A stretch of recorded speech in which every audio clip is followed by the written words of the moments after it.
Wuthering Heights by Emily Bronte. Volume 2, Chapter 1. Another week over, and I am so many days nearer health and spring. I have now heard all my neighbors' history, at different sittings as the housekeeper could spare time from more important occupations. I'll continue it in her own words, only a little condensed. She is, on the whole, a very fair narrator, and I don't think I could improve her style. In the evening, she said, the evening of my visit to the Heights, I knew as well as if I saw him that Mr. Heathcliff was about the place, and I shunned going out, because I still carried his letter in my pocket and didn't want to be threatened or teased any more. I had made up my mind not to give it till my master went somewhere, as I could not guess how its receipt would affect Catherine. The consequence was that it did not reach her before the lapse of 3 days. The 4th was Sunday, and I brought it into her room after the family were gone to church. There was a manservant left to keep the house with me, and we generally made a practice of locking the doors during the hours of service, but on that occasion the weather was so warm and pleasant that I set them wide open, and, to fulfill my engagement, as I knew who would be coming, I told my companion that the mistress wished very much for some oranges, and he must run over to the village and get a few to be paid for on the morrow. He departed, and I went upstairs. Mrs. Linton sat in a loose white dress, with a light shawl over her shoulders, in the recess of the open window as usual. Her thick, long hair had been partly removed at the beginning of her illness, and now she wore it simply combed with its natural tresses over her temples and neck. Her appearance was altered, as I had told Heathcliff, but when she was calm there seemed unearthly beauty in the change. The flash of her eyes had been succeeded by a dreamy and melancholy softness. They no longer gave the impression of looking at the objects around her. They appeared always to gaze beyond and far beyond. You would have said out of this world. Then, the paleness of her face, its haggard aspect having vanished as she recovered flesh, and the peculiar expression arising from her mental state, though painfully suggestive of their causes, added to the touching interest which she wakened, and invariably to me, I know, and to any person who saw her, I should think, refuted more tangible proofs of convalescence and stamped her as one doomed to decay. A book lay spread on the sill before her, and the scarcely perceptible wind fluttered its leaves at intervals. I believe Linton had laid it there, for she never endeavored to divert herself with reading or occupation of any kind, and he would spend many an hour in trying to entice her attention to some subject which had formerly been her amusement. She was conscious of his aim, and in her better moods endured his efforts placidly, only showing their uselessness by now and then suppressing a wearied sigh and checking him at last, with the saddest of smiles and kisses. At other times she would turn petulantly away and hide her face in her hands, or even push him off angrily, and then he took care to let her alone, for he was certain of doing no good. Gimmerton chapel bells were still ringing, and the full, mellow flow of the beck in the valley came soothingly on the ear. It was a sweet substitute for the yet absent murmur of the summer foliage, which drowned that music about the Grange when the trees were in leaf. At Wuthering Heights it always sounded on quiet days following a great thaw or a season of steady rain, and of Wuthering Heights Catherine was thinking as she listened. That is, if she thought or listened at all. But she had the vague, distant look mentioned before, which expressed no recognition of material things either by ear or by eye. "There's a letter for you, Mrs. Linton," I said, gently inserting it in one hand that rested on her knee. "You must read it immediately, because it wants an answer. Shall I break the seal?" "Yes," she answered, without altering the direction of her eyes. I opened it. It was very short. "Now," I continued, "read it." She drew away her hand and let it fall. I replaced it in her lap and stood waiting till it should please her to glance down, but that movement was so long delayed that at last I resumed. "Must I read it, ma'am? It is from Mr. Heathcliff." There was a start and a troubled gleam of recollection, and a struggle to arrange her ideas. She lifted the letter, and seemed to peruse it, and when she came to the signature she sighed, yet still I found she had not gathered its import, for upon my desiring to hear her reply she merely pointed to the name, and gazed at me with mournful and questioning eagerness. "Well, he wishes to see you," said I, guessing her need of an interpreter. "He's in the garden by this time, and impatient to know what answer I shall bring." As I spoke, I observed a large dog lying on the sunny grass beneath raise its ears as if about to bark, and then smoothing them back, announce by a wag of the tail that someone approached whom it did not consider a stranger. Mrs. Linton bent forward and listened breathlessly. The minute after a step traversed the hall, the open house was too tempting for Heathcliff to resist walking in. Most likely he supposed that I was inclined to shirk my promise, and so resolved to trust to his own audacity. With straining eagerness, Catherine gazed towards the entrance of her chamber. He did not hit the right room directly. She motioned me to admit him, but he found it out ere I could reach the door, and in a stride or two was at her side, and had her grasped in his arms. He neither spoke nor loosed his hold for some 5 minutes, during which period he bestowed more kisses than ever he gave in his life before, I dare say. But then my mistress had kissed him first, and I plainly saw that he could hardly bear, for downright agony, to look into her face. The same conviction had stricken him as me, from the instant he beheld her, that there was no prospect of ultimate recovery there. She was fated, sure to die. "Oh, Cathy! Oh, my life! How can I bear it?" was the first sentence he uttered in a tone that did not seek to disguise his despair. And now he stared at her so earnestly that I thought the very intensity of his gaze would bring tears into his eyes, but they burned with anguish. They did not melt. "What now?" said Catherine, leaning back and returning his look with a sudden clouded brow. Her humor was a mere vein for constantly varying caprices. "You and Edgar have broken my heart, Heathcliff, and you both come to bewail the deed to me, as if you were the people to be pitied. I shall not pity you. Not I. You have killed me, and thriven on it, I think. How strong you are! How many years do you mean to live after I am gone?" Heathcliff had knelt on one knee to embrace her. He attempted to rise, but she seized his hair and kept him down. "I wish I could hold you," she continued bitterly, "till we were both dead. I shouldn't care what you suffered. I care nothing for your sufferings. Why shouldn't you suffer? I do. Will you forget me? Will you be happy when I am in the earth?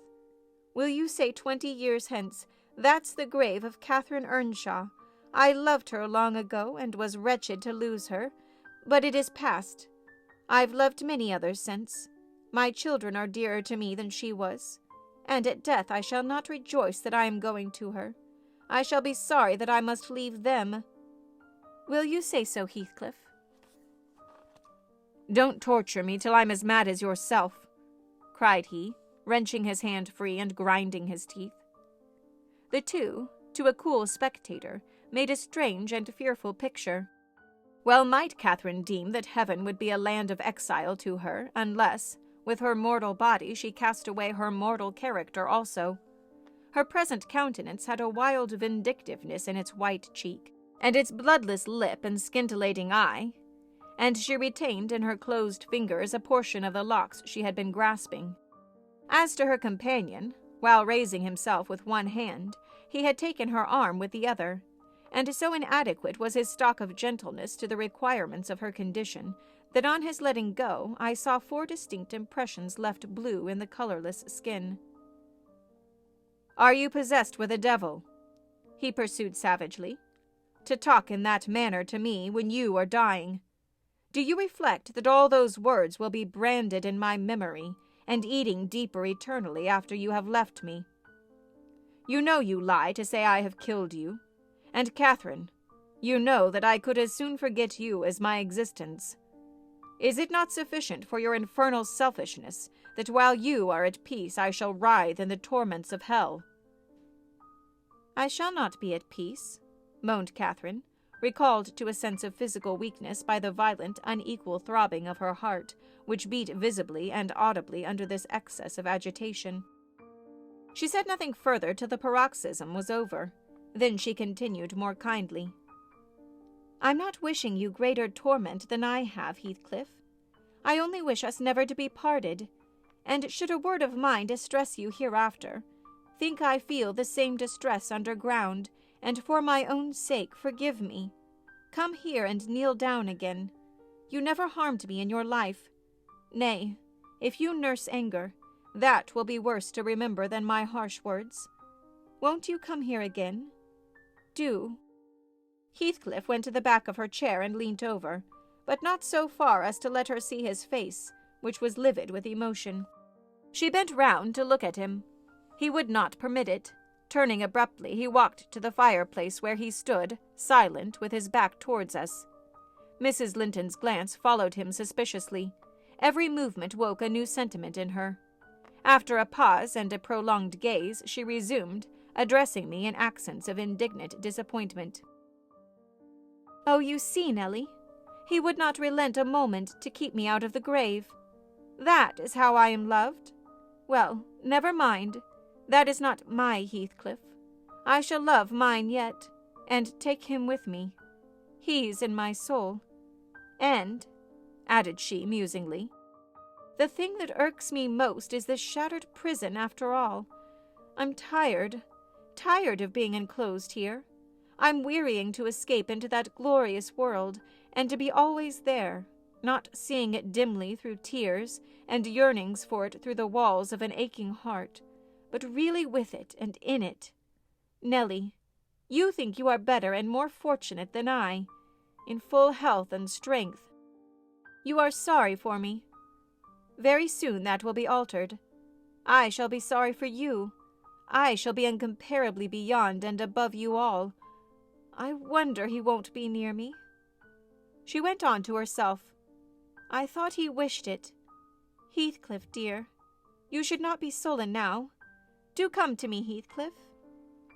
In her eagerness she rose and supported herself on the arm of the chair. At that earnest appeal he turned to her, looking absolutely desperate. His eyes, wide and wet at last, flashed fiercely on her. His breast heaved convulsively. An instant they held asunder, and then how they met I hardly saw, but Catherine made a spring and he caught her, and they were locked in an embrace from which I thought my mistress would never be released alive. In fact, to my eyes she seemed directly insensible. He flung himself into the nearest seat, and on my approaching hurriedly to ascertain if she had fainted, he gnashed at me and foamed like a mad dog and gathered her to him with greedy jealousy. I did not feel as if I were in the company of a creature of my own species. It appeared that he would not understand though I spoke to him, so I stood off and held my tongue in great perplexity. A movement of Catherine's relieved me a little presently. She put up her hand to clasp his neck and bring her cheek to his as he held her, while he, in return, covering her with frantic caresses, said wildly, "You teach me now how cruel you've been, cruel and false. Why did you despise me? Why did you betray your own heart, Cathy? I have not one word of comfort.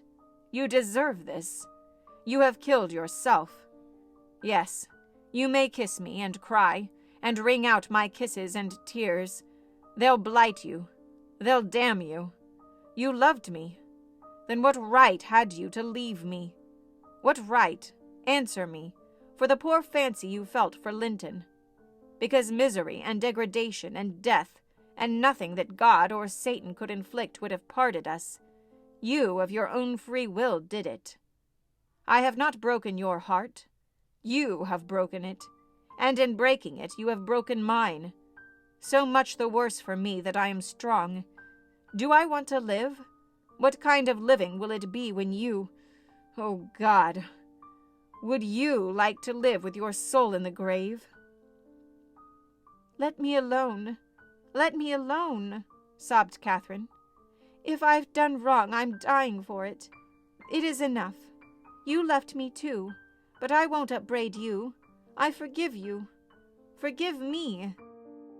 "It is hard to forgive.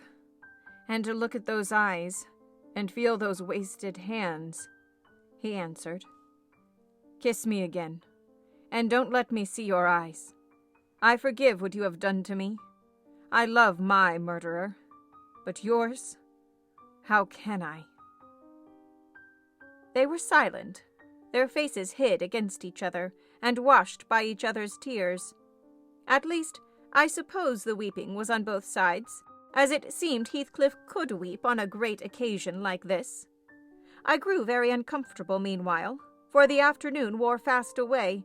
The man whom I had sent off returned from his errand, and I could distinguish, by the shine of the westering sun up the valley, a concourse thickening outside Gimmerton Chapel porch. "Service is over," I announced. "My master will be here in half an hour." Heathcliff groaned a curse, and strained Catherine closer. She never moved. Ere long I perceived a group of the servants passing up the road towards the kitchen wing. Mr. Linton was not far behind. He opened the gate himself, and sauntered slowly up, probably enjoying the lovely afternoon that breathed as soft as summer. "Now he is here!" I exclaimed. "For heaven's sake, hurry down. You'll not meet anyone on the front stairs. Do be quick, and stay among the trees till he is fairly in." "I must go, Cathy," said Heathcliff, seeking to extricate himself from his companion's arms. "But if I live, I'll see you again before you are asleep. I won't stray 5 yards from your window." "You must not go," she answered, holding him as firmly as her strength allowed. "You shall not, I tell you." "For 1 hour," he pleaded earnestly. "Not for 1 minute," she replied. "I must. Linton will be up immediately," persisted the alarmed intruder. He would have risen and unfixed her fingers by the act. She clung fast, gasping. There was mad resolution in her face. "No," she shrieked. "Oh, don't go. It is the last time. Edgar will not hurt us. Heathcliff, I shall die. I shall die." "Damn the fool! There he is," cried Heathcliff, sinking back into his seat. "Hush, my darling, hush. Hush, Catherine. I'll stay. If he shot me so, I'd expire with a blessing on my lips." And there they were, fast again. I heard my master mounting the stairs. The cold sweat ran from my forehead. I was horrified. "Are you going to listen to her ravings?" I said passionately. "She does not know what she says. Will you ruin her because she has not wit to help herself? Get up. You could be free instantly. That is the most diabolical deed that you ever did. We are all done for, master, mistress, and servant." I wrung my hands and cried out, and Mr. Linton hastened his step at the noise. In the midst of my agitation, I was sincerely glad to observe that Catherine's arms had fallen relaxed, and her head hung down. "She's fainted or dead," I thought. "So much the better. Far better that she should be dead than lingering a burden and a misery maker to all about her." Edgar sprang to his unbidden guest, blanched with astonishment and rage. What he meant to do I cannot tell. However, the other stopped all demonstrations at once by placing the lifeless-looking form in his arms. "Look there," he said. "Unless you be a fiend, help her first. Then you shall speak to me." He walked into the parlor and sat down. Mr. Linton summoned me, and with great difficulty, and after restoring to many means, we managed to restore her to sensation. But she was all bewildered. She sighed and moaned and knew nobody. Edgar, in his anxiety for her, forgot her hated friend. I did not. I went at the earliest opportunity and besought him to depart, affirming that Catherine was better, and he should hear from me in the morning how she passed the night. "I shall not refuse to go out of doors," he answered, "but I shall stay in the garden. And Nellie, mind you keep your word tomorrow. I shall be under those larch trees, mind, or I pay another visit, whether Linton be in or not." He sent a rapid glance through the half-open door of the chamber, and ascertaining that what I stated was apparently true, delivered the house of his luckless presence.